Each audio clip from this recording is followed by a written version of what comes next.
Welcome to Trading Day. I'm Roger Peterson. Thank you very much for joining us. Let's get to some of the stories we're following for you in the BNN Bloomberg newsroom.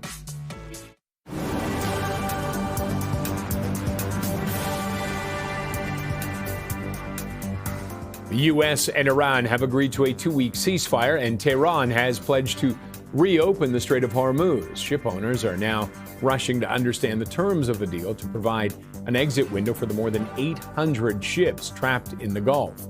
Iran has agreed to safe passage in coordination with its armed forces and within technical limitations. While U.S. President Donald Trump says the U.S. will be helping undo the traffic buildup. Shares of Blackline Safety are surging today. They're up 25% right now. That's after the Alberta-based company agreed to be taken private by investment firm Francisco Partners. The deal is worth $850 million. Francisco will pay $9 per share in cash. Blackline develops wireless worker safety monitoring products. The transaction is expected to close later this year. Shares of Lundin Mining are getting a boost, up more than 8%. The Canadian miner has completed its acquisition of an additional 5% interest in the Caserones copper mine in Chile, as well as a 31% stake in the Los Helados project. The acquisitions will add an annual copper production of up to 7,000 tons, in addition to bolstering the company's copper and gold mineral resource base. And looking at the markets right now, every index is in the green, save for energy, off by nearly 3%. Going the other way, tech up by nearly 4%, 3.77 right now is the latest numbers I have. And the market overall up by 1.15%. Down south of the border, the news of a truce is being well received. Look at those numbers there. S&P 500 up by nearly 2.6, Dow by 2.7. And the Nasdaq is now up by more than 3%. And of course, the markets are rallying on the news of a temporary ceasefire between the U.S. and Iran that is easing concerns over energy supply disruption. Stocks are higher across global markets. Oil prices tumbling. For more on this, we sat down with Grant White, portfolio manager and investment advisor at IA Private Wealth. We know that this is a very fragile situation. There's still ongoing conflict going on right now. I know, we're still hearing shots fired as we speak. Yeah, exactly. So it's very fragile. Everybody's saying it's fragile too. So the market reaction, I think, is fair because, if you go back to prior to this conflict going on, you remember the stories we're talking about? I mean, like AI security and things like that. That would be great if we could get back to those types of conversations, obviously. And so what the market is obviously hoping for is that's what we're getting back to, is the more boring stories out there.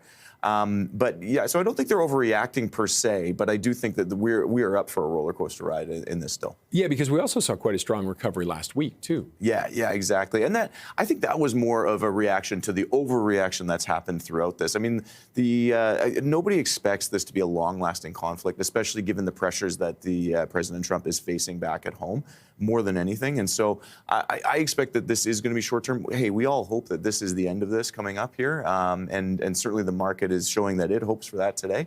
But I would say for investors out there, you got to be a little bit careful. Don't just expect that the story's done. There's a lot to get through here. So what are you doing right now with all this, what that's been unfolding? And on a day like this, are you jumping in, or are you sitting there and going, hang on? Yeah, well, I think for one, I'm glad that we're in because this is like catching a falling knife. It's incredibly difficult to catch a market like this, and the reality is, if you miss just like a few good days a year, your whole year could be shot in terms of market returns. And so this is looking like it's going to be one of the best days of the year, if not the best day of the year. And so hopefully you're invested. The key to all of this, and right to the beginning of this event, is that you need to stay invested throughout this, and a diversified portfolio. Particularly a globally diversified portfolio can help you to weather the storms and get through it. And then you get a day like today, and then you're participating in it, which is great. Because trying to buy into this market today, I think is going to be very difficult. How have you done for the year? How are things shaping up with it? Yeah, well, I'm pleasantly surprised, I guess, when we were looking at portfolios last week, and we were still positive on the year, given where the stock markets are around the world, and generally off 5 to 10%, give or take, which market. So pleasantly surprised that we were are still hanging around the flat line there, and really well positioned for what's coming today and hopefully what's coming down the road this year. Yeah, I was looking at your notes. What is it, 10 days if you miss? Yeah. So if you miss just the 10 best days over 10 years, your portfolio returns could be cut in half over that 10-year period of time. So the key to all of this is you just got to stay invested. You got to stick to your discipline, stick with your philosophy, and no matter what's going on, don't try to catch the falling knives, as I say. Yeah. I like that one. Yeah.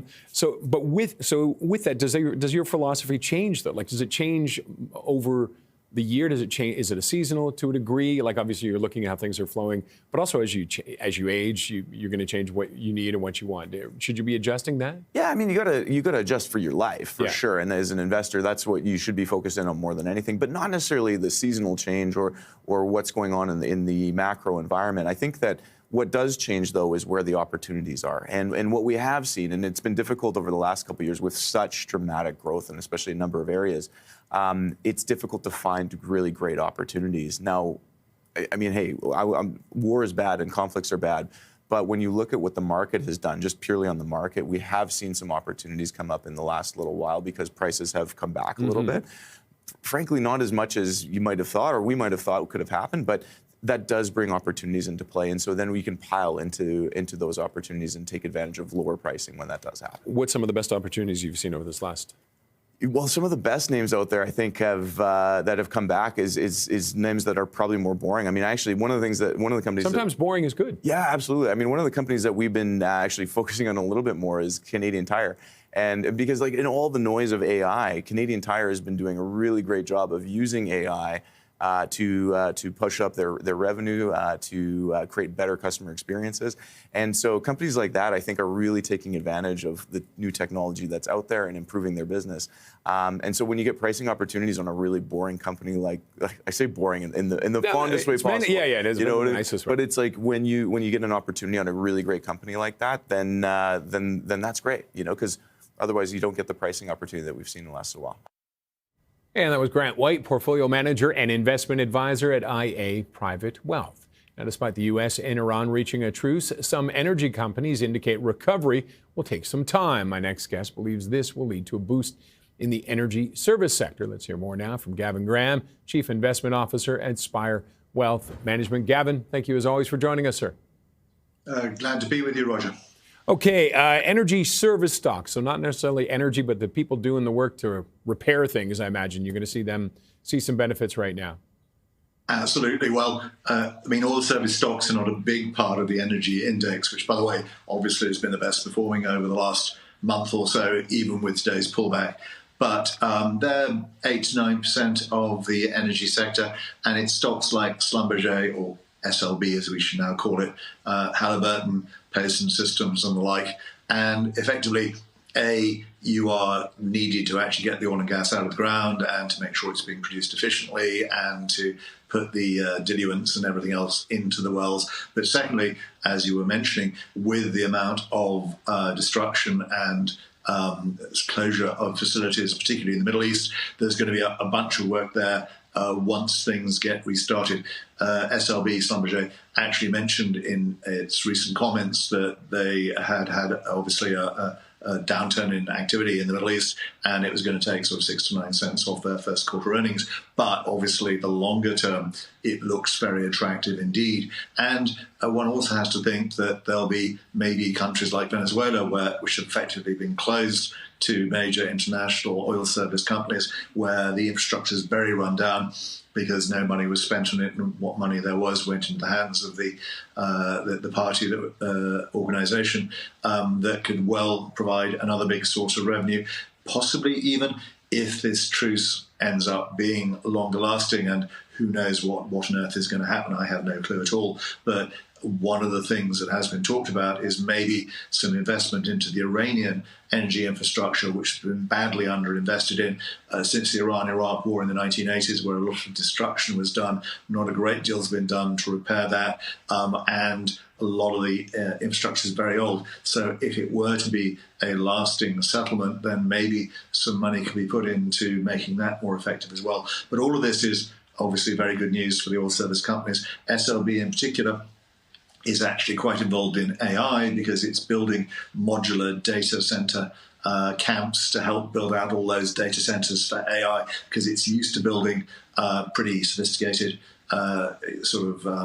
installments in fairly remote and rugged areas. So the data center is a nice additional string to its bow. Now, can you have too much of a good thing? Can you have too much work for these companies, or is a backlog good? Backlog is good, obviously.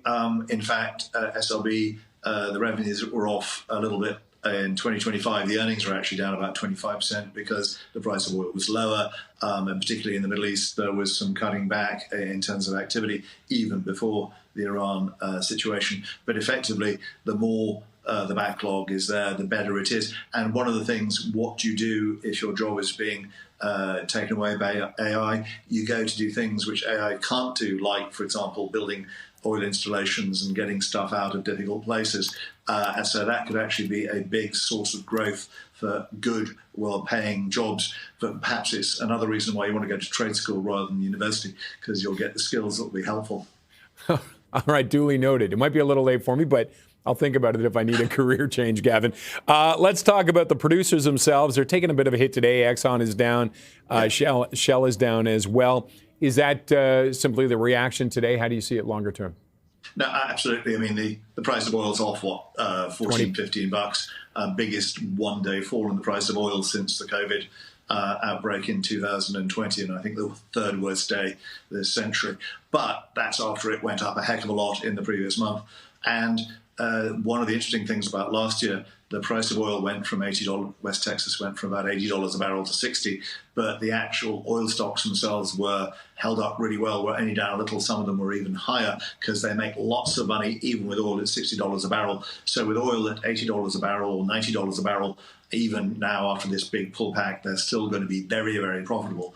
But I think one thing to say, Roger, is if you haven't been convinced you want to have more energy in your portfolio, then the events of the last 6 weeks should have persuaded you you need more energy, and you need it in a politically stable country with long life reserves and a relatively friendly government, i.e. Canada.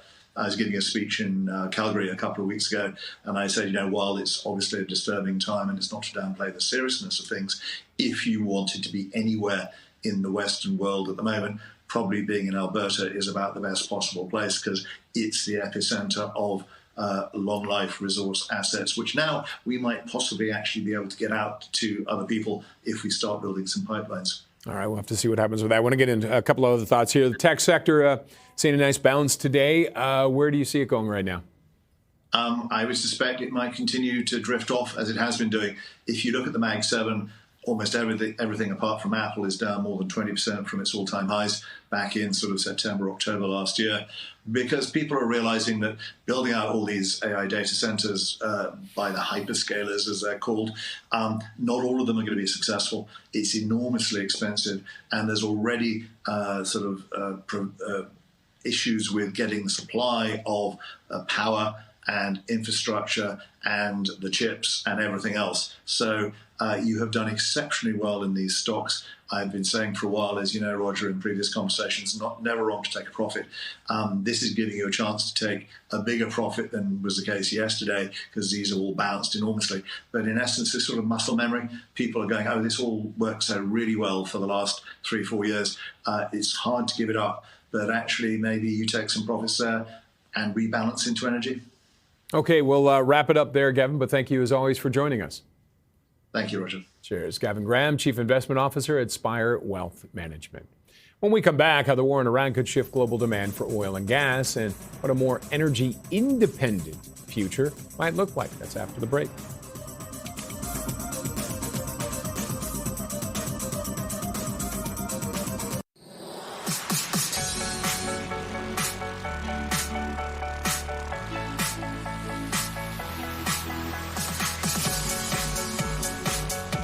Traffic is slowly moving through the Strait of Hormuz under the 2-week ceasefire agreement between the U.S. and Iran. But with no clear end to the conflict, it raises big questions about how dependent our energy is on volatile global trade. My next guest says this crisis could push countries toward more energy independence. For more, I'm joined by Ed Crooks, Vice Chairman in Energy and the Americas at Wood Mackenzie. And thank you very much, Ed, for joining us. Thank you. Good afternoon, Roger. Good to see you. So do you think this is the impetus? I just saw a note today in Britain, their wind generation was the largest it's ever been for one day. Is that part of this? Has this spurred it on? Yeah, definitely. I think when you think about what are going to be the lasting consequences of this, it's obviously still very volatile situation. We, as you say, are hearing that there is some traffic moving through the Strait of Hormuz, but there's still been attacks, sporadic attacks on energy infrastructure in the Gulf just today. There's clearly got to be peace talks to conclude some kind of lasting settlement that'll lead to traffic moving through the Strait of Hormuz again in the kind of scale which it was moving before the war.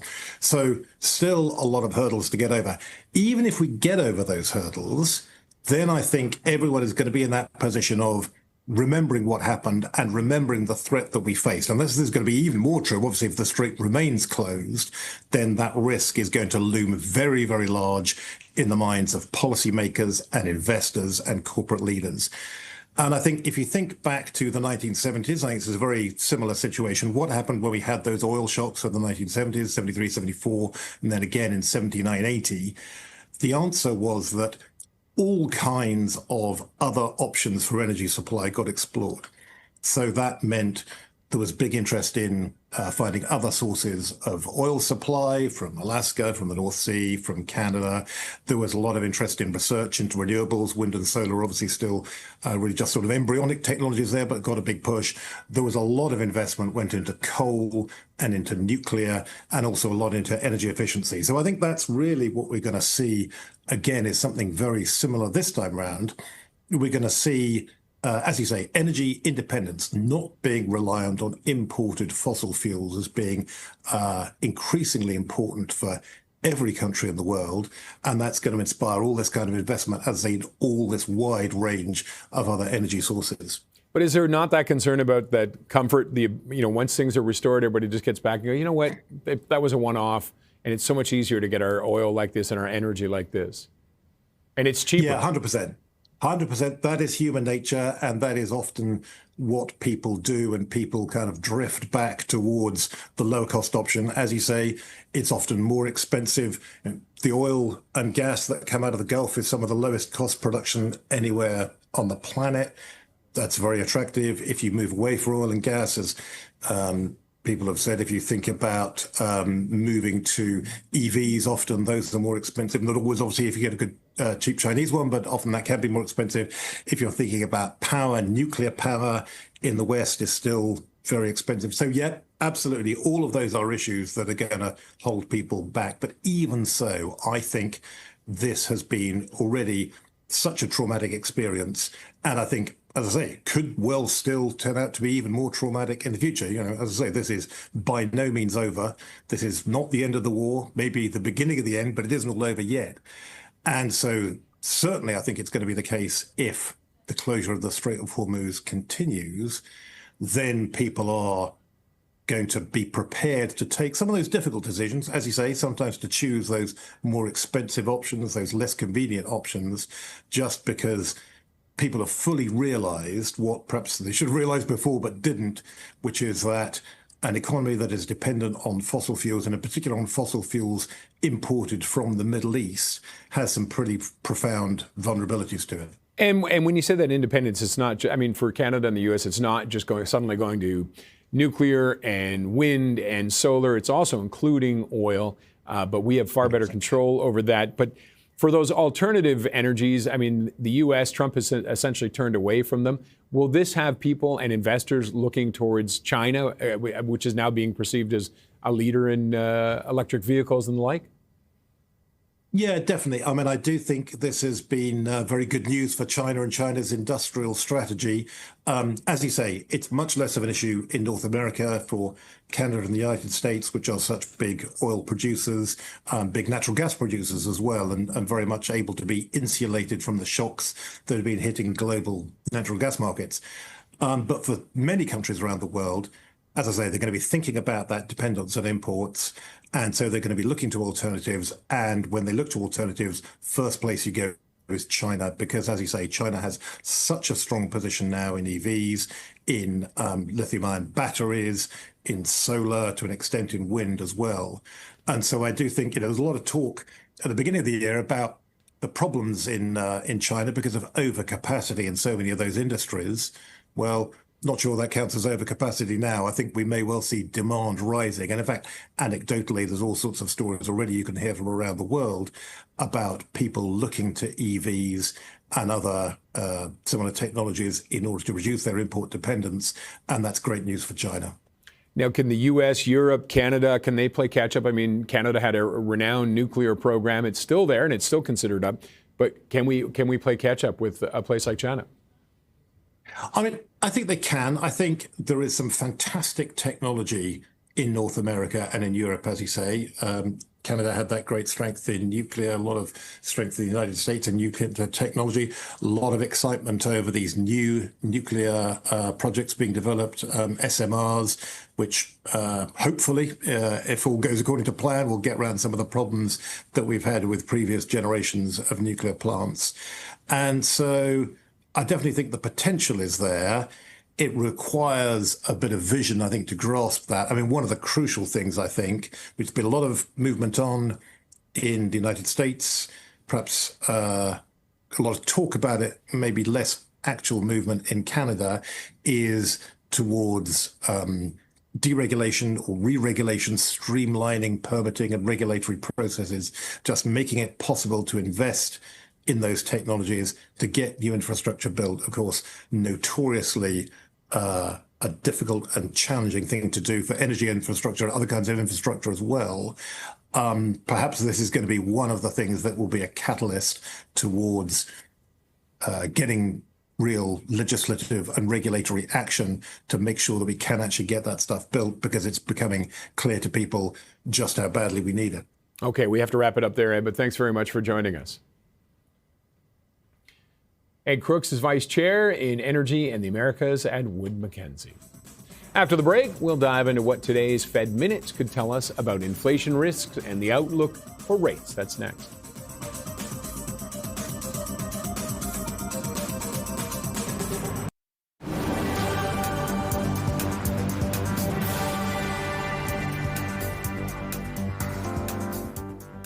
Shares of Algoma Steel are getting a lift, up by 2 3/4 right now. The steel producer has entered a joint venture with Rochelle to create Rochelle Algoma Defense Solutions. Rochelle is an Ontario-based defense manufacturer of smart armored vehicles. The goal is to manufacture ballistic steel for armored vehicles for Canada's defense industry, and the companies say that the steel could also be used for other industries, including infrastructure, marine, aerospace, and security. Shares of Keyera are under pressure today, down 5 1/4. The Competition Bureau will advance its investigation into the company's proposed acquisition of the Canadian natural gas liquids business of Plains All-American Pipeline. Both Keyera and Plains have significant midstream oil and gas operations in Canada, and the watchdog is looking into whether the deal will result in a lessening or prevention of competition in Canada's oil and gas industry. The Bureau is also investigating whether the transaction raises barriers for competitors and new market entrants. Shares of Delta are taking off about 5.5%. That's after first quarter profit and operating revenue for the airline beat analyst estimates. The company says demand has improved and bookings were strong in March. Premium cabin and loyalty-driven revenue also cushioned the impact of higher fuel costs, which Delta expects to be more than $2 billion US. And taking a look quickly at the markets, TSX still up today, mid 33,000 right now, up more than a point. The U.S. market's also strong today on the news out of Iran, the potential for a truce there. And taking a look at those U.S. markets, you can see they are really responding nicely. NASDAQ's come down a little bit. It was up over 3%, but the Dow to 2.55, the S&P 500 2.4 roughly, and as I mentioned, the NASDAQ 2.86.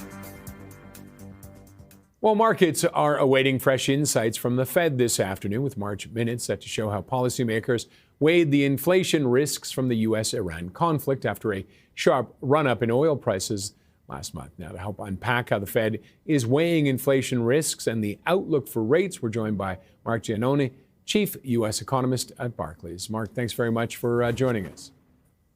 Thank you very much for having me. What are you looking for from today's meeting? Yeah, so that's, I think it's going to be an interesting set of minutes again. We'll expect to see some discussion there about the trade-off between inflationary pressures and labor market conditions as well. We expect the minutes to say that participants are essentially intend to look through the effects of the oil price shock on inflation.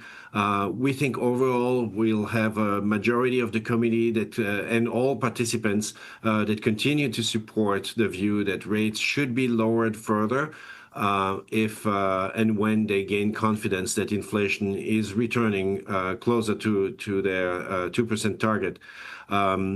Now, we still think that the minutes will point out a few participants who likely no longer view policy as surpassing its neutral level, so suggesting that some of the participants no longer view policy as being restrictive at this point. And what happens if you're expecting almost a unanimous consensus on it? What happens if there is a divided report? Will that be concerning, or will it be in line still? No. So we do expect that there is going to be a wide range of views overall about the, what constitutes neutral policy rates, with some participants thinking that maybe the current rate is close to neutral or maybe no longer restrictive, whereas other participants probably think that rates have further to go. Meaning downward here towards their assessment of longer run neutral rate. So I think there is going to be some divergence of views there, but we think that the committee is going to be broadly in sync as to for the current period to keep rates where they are, with one notable dissent, of course, that we had at that latest FOMC meeting from Governor Myron, who had argued for another rate cut at that meeting. But the rest of the committee, we think, will want to express, the minutes will express a broad support for keeping the rates at the current level. Now, what about real Treasury yields at their highest levels? What kind of a role might that play in all this?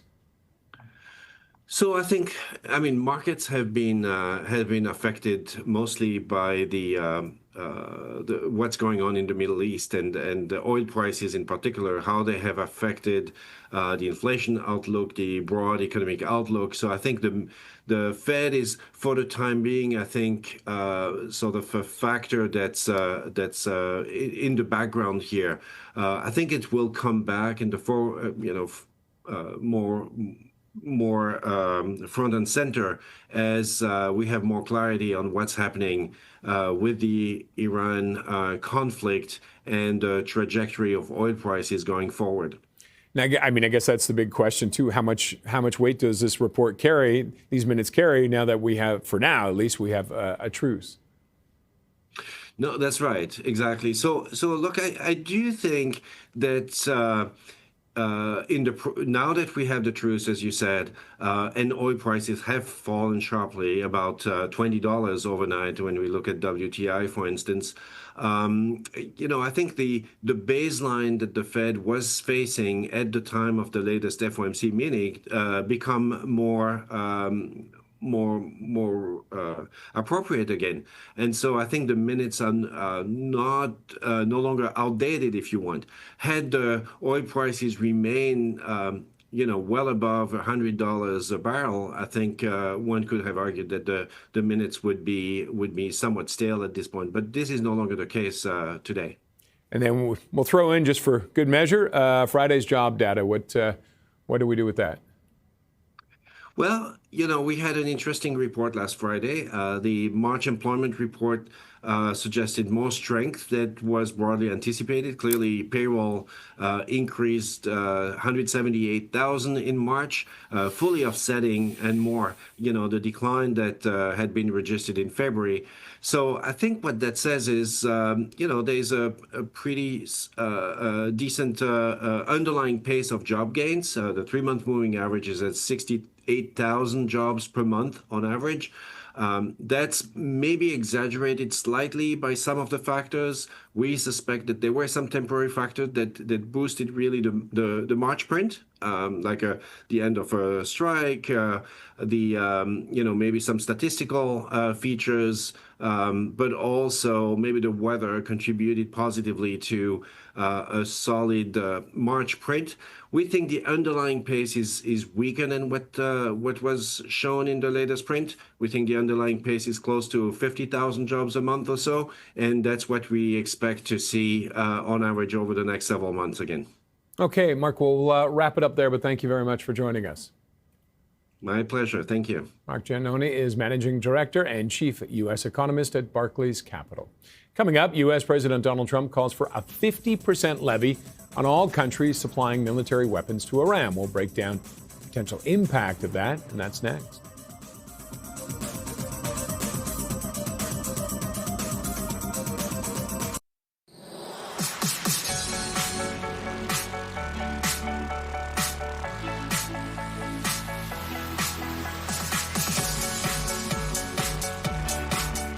U.S. President Donald Trump taking to Truth Social to announce a 50% tariff on any and all goods on any country supplying military weapons to Iran. For more perspective, I'm joined by Richard Shmuka, Senior Fellow at the Macdonald-Laurier Institute. Richard, thanks very much for joining us. Thanks for having me, Roger. Okay, is this possible? Is it even realistic going by the Supreme Court's recent decision? It's definitely possible. The question is whether or not he'll actually do it. And it's pretty apparent that both China and Russia have been contributing to Iran's war efforts. Certainly, there were some credible reports early on in the conflict that the Russian Federation was giving Iran intelligence to undertake targeting. So there's a clear path of sort of support. But thus far, the president has really not followed through on several of these threats. We can see what's been happening with Ukraine over the past several years here, where both of those countries China has actually been supporting Russia as well in defiance of some sanctions. So again, it really comes down to whether or not the president has the political will to push through with this. And it would be and there's really only 3 countries essentially, right? It's Russia, China, and North Korea. North Korea, I don't know what else could be done with that, but China is the big one. What kind of an impact would that have, a 50% tariff? It depends on what he classifies as arms. Certainly, there is some reporting that the Chinese People's Republic of China has been sending chemical precursors for munitions. So, does that classify as weapons, or it really depends on what the president actually wants to define or think about what's contributing this, and thus far there's been pretty significant timidity towards actually pushing through on this. It could have a huge effect. It could have little effect. It's up to his discretion to some degree. Yeah, from what I can understand, it would be 50% on any goods sold to the United States of America, and of course there'll be no exclusions or exemptions! ! That's China is critical exclamation mark there, right? Very important to have that one. Would he find the support in the country for that, especially with China? Being it's the U.S.'s largest trading partner. Yeah, and I think that if we kind of pull back a bit to how do we got to this sort of ceasefire, some of the political indicators within the United States are not good for his party coming up to the midterms. You think about there's a Supreme Court election in Wisconsin last night, and Marjorie Taylor Greene's seat re-election. Both of those, the Wisconsin one went for the Democrats, and the seat in Georgia. Although the Republican won, the margin of victory was not high compared to what it should have been on a normal sort of basis. So I think there's a certain part of the Republican Party that is really concerned about the affordability crisis that they're facing, and this having the ceasefire where a significant part of the Iranian sort of demands were kind of met, I mean, kind of shows, I think, how concerned he may well be, because he did come on primarily on the view that he would improve affordability. So I think that adding more tariffs to China kind of doesn't necessarily help him with that objective. And what kind of an impact, you mentioned it around, what kind of an impact does this have just on the agreement negotiations, even just having this threat there that he's going to impose tariffs on those countries?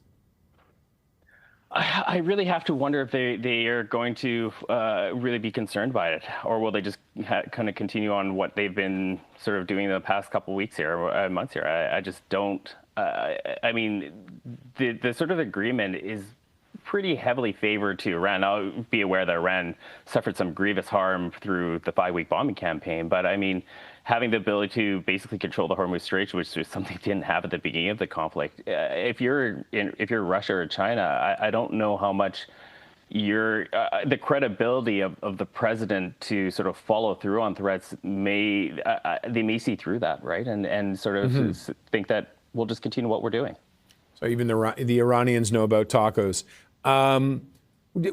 What makes you think that Iran has the advantage right now, or that they're ahead of the game in this?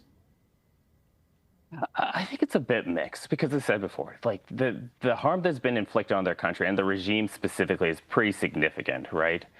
But they didn't really use the Hormuz Strait. There was always the implied threat that they could close it or use that as leverage, but it's such a key piece of leverage that can basically bring down much of the global economy. And now that they have the ability, potentially, if the reports are to believe, that this is as the president said, this is a good negotiating point for the agreement, that they could use the Hormuz Straits, or they can maybe be able to toll the Hormuz Straits and also maintain their military capability. I think that that's giving them a significant leverage point going forward, and that could be a serious issue. Certainly, I think it's a serious issue for many of the other Gulf states and Israel as well. And is this attempt to save face for everybody involved? Well, they'll get some losses, but they'll also get some wins, and we move on to whatever happens next. Yeah, and I think back to the first term with the sort of the row with North Korea, where there was nuclear threats being thrown back then, and we're going to use our B-52s against Kim Jong-un, and then their sort of best foot. Now, I don't think that kind of level rapprochement is going to happen, because I just think that the Iranian regime and U.S. are completely different sort of brainwaves. But certainly, kind of moving on to the next sort of issues is something that Trump wants to do, and frankly, I don't get the sense that Trump really wants to get embroiled in these sort of long-term sort of conflicts like his predecessors. Think about all the other conflicts, and I think he made some pretty disastrous decisions at the beginning of this conflict that sort of embroiled him further and further. At a certain point, you saw what happened last night, where he said, you know what, this is good enough. We've done what we want, because he never really actually defined what was the original objectives of this military intervention. Okay, so we'll call it Wednesday then. Richard, we'll wrap it up there. Thank you, sir, for joining us. Thanks for having me. Richard Shamuka is Senior Fellow at the Macdonald-Laurier Institute. Coming up, Levi Strauss shares are jumping after the denim maker beat expectations, raised its outlook, and announced a major leadership change. We'll have more after the break.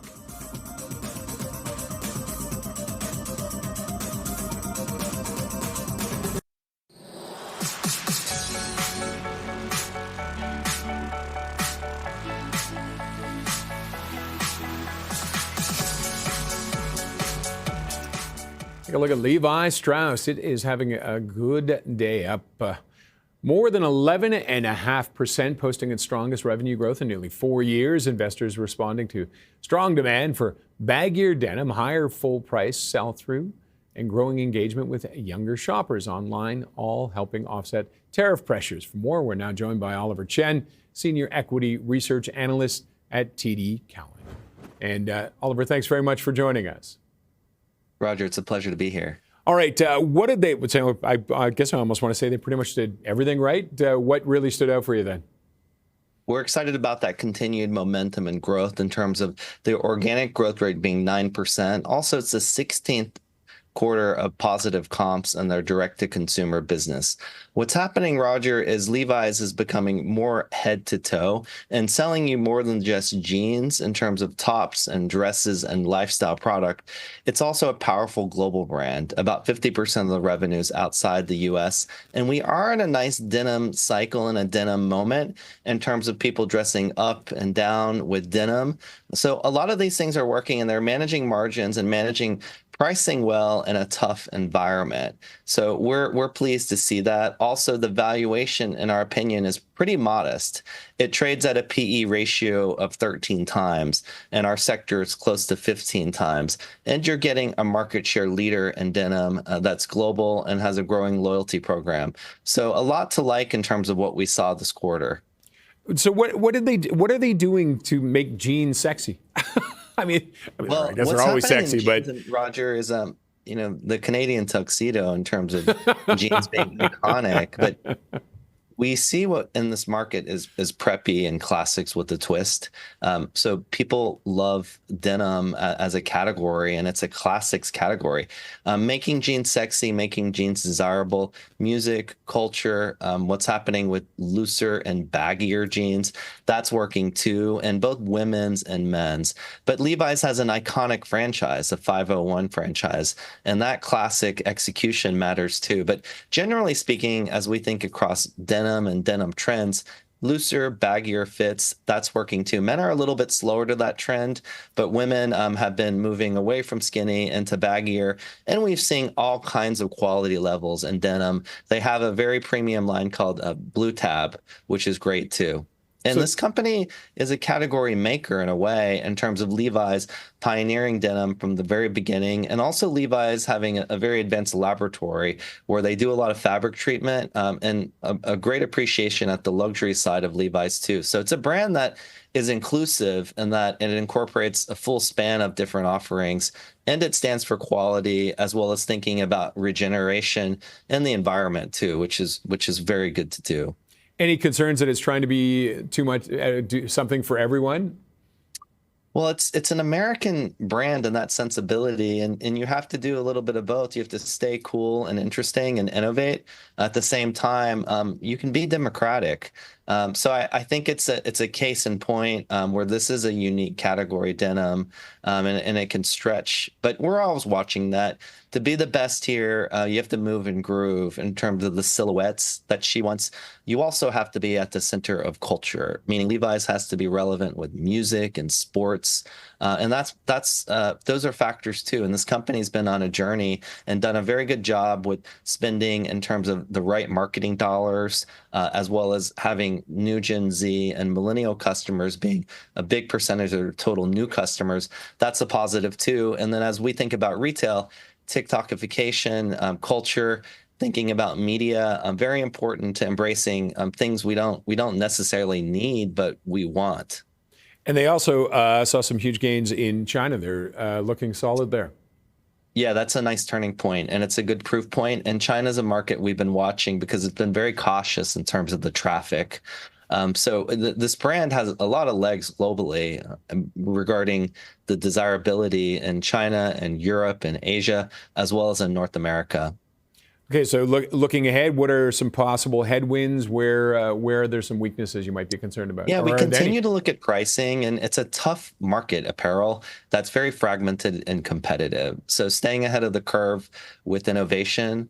Also, the company's been working on pulling back promotions. So they want to pull back promos, but at the same time, of course, you want to grow revenues and offer great value, and tariffs and the volatile geopolitical environment. But the brand, it's a testament to the brand. It's also it's an accessible price point, and people want value, they want quality, and they want style.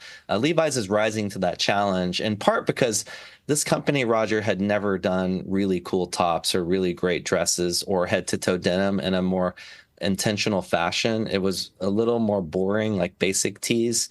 What they're doing now, adding that right level of fashion, is important. So those are all things we're watching. And the big focus for the financials is converting more revenue into higher profits.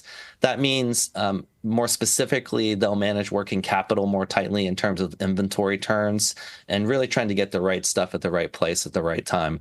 We think going forward, they should also lean into artificial intelligence, and AI can help both the consumer experience, the loyalty program, personalization, and supply chain. So a fair bit of opportunity ahead, and continuing to make the stores highly experiential. If you come to New York, you and I can go make a jean jacket together, which is lots of fun.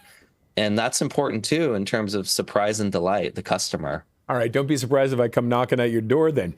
Harmeet Singh is stepping down after more than 10 years, Chief Financial Growth Officer. Any concerns with that, or will it be business as usual, do you think? Harmeet's been iconic in terms of really putting this company on excellent footing. But he's been there for a while, and I think looking forward, lots of global expansion, lots of continuing to refine the product assortment. He'll be tough shoes to follow. However, they're passing the baton, from a point of strength, which is always good, and he'll be a special advisor. But it's something to watch. What's good about where we are now is that they just changed distribution centers, and they also worked on an ERP implementation. So a lot of those things are behind the company, and there's more fun to be had in terms of innovation and direct to consumer and retail. So new kinds of challenges, different kinds of challenges. Well, I'll definitely miss Harmeet. Okay, we'll leave it there, Oliver, but I'll see you in New York for that jean jacket. Yeah, Roger, I can't wait. I'll pick out great stuff for you. We'll go loose, we'll go baggy, we'll go skinny. All right, we're done. Good to see you. Have a good one. Oliver Chen, Senior Equity Research Analyst at TD Cowen. Let's take a quick look at the markets on Wall and Bay Street before we wrap things up. And south of the border, you can see the S&P 500. Everybody's having a good day right now. All of them are up 2.5% for the S&P 500, the Dow 2.7%. And the NASDAQ by 2.9. And one of the ones we just want to look at down there is Delta Airline. Let's see how they're doing. The airlines were doing quite well on this news for the truce yesterday, and you can see it's up about 5.56% with that ceasefire deal. Even the higher fuel costs, $2 billion in fuel there in the last 3 months extra. They say they're coping with it, and they'll be okay. And here in the TSX, let's take a quick look at that. And it's up as well, more than 1%, almost 1.2%. And performing well today is Aritzia right now. It is up on its sales, had huge sales numbers, and it's up 11% at this point. Now, your options is back. Tune in today at 3 p.m. Eastern to have all of your options trading questions answered by Chris Tom of Moat Financial. That wraps up this edition of Trading Day. Have a great day.